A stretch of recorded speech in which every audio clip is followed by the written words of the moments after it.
KP's Kingdom, cooking with KP, and today I'm going to show you how to make my little cheeseburger bites. Okay, really nice and simple, and these are fantastic for a party at any time. First thing I've got is some puff pastry. I've got 3 sheets. I'm just going to cut these into quarters, just like I'm doing right there. No real rocket science to this. Right, and these are going to fit absolutely perfectly into our cooking vessel, which I'll show you in a second. So simply just going to cut those into quarters like that, and I'm just going to set those aside for until we need them, basically. Alright, now it's a nice fresh recipe to do, very simple. Alright, all of our pastry is cut. I'm just going to oil up a 12 muffin pan. Okay, just put a little bit of oil in there, and even though it is non-stick, the oil does help. Now simply just going to put that pastry straight into our muffin pan, just like that, and I'm leaving the paper on until I've got them all squished in like that. We can then remove the paper.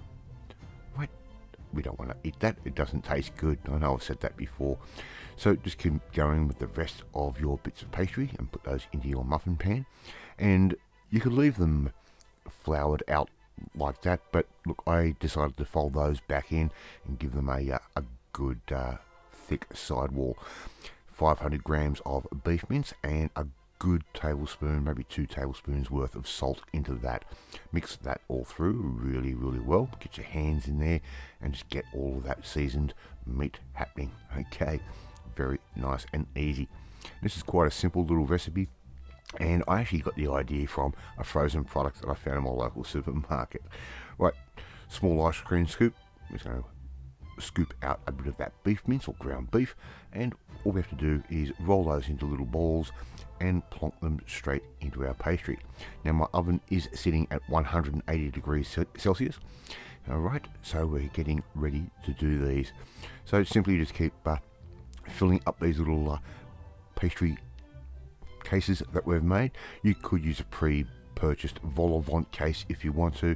It's a little bit more on the more expensive side. I'm keeping this nice and budget. Alright, we've done rolling our little bits of beef up. Now all I'm going to simply do is create this just like I would do a McDonald's cheeseburger. Alright, I'm going for the same flavors that they do. So what I've got is some finely diced onion. As you can see, I've used my little new chop master that I like to call it. This thing has made my life so much easier, especially with my MS and trying to cut onions and certain vegetables and like that. Alright, simply put a little bit of onion on top of each one. Alright, just like that.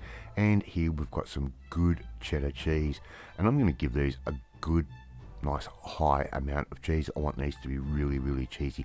You can buy the pre-bought slices and chop those up and put those in if you wish, but I think the shredded is going to work a little bit better. It's going to soak right into that meat and pastry and just give us a beautiful golden color.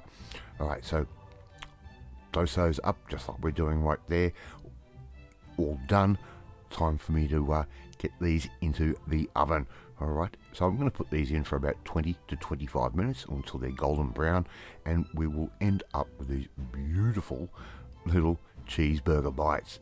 Right, just like that. Give those a second just to cool off a little bit before we try and extract them from the pan, and all we have to do now is serve these up. Alright, so got them all laid out in a row. Let's get our condiments on. Now McDonald's uses a tomato sauce just like that, so we're just going to put a bit of tomato sauce on each one. Right, very simple. And the cheeseburger is something that you can't really mess with sauces. Alright, so we put the tomato, and all we do now is put a little bit of American mustard on as well.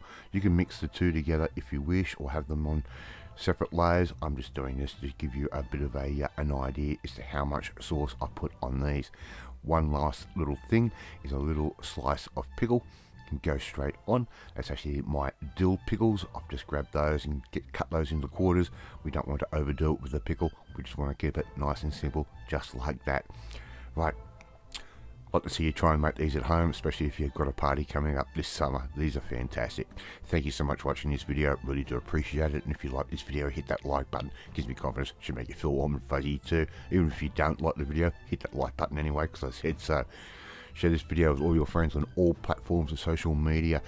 Hit that notifications bell to be notified every time a new video goes up. Leave a comment. I love reading, I love responding to them.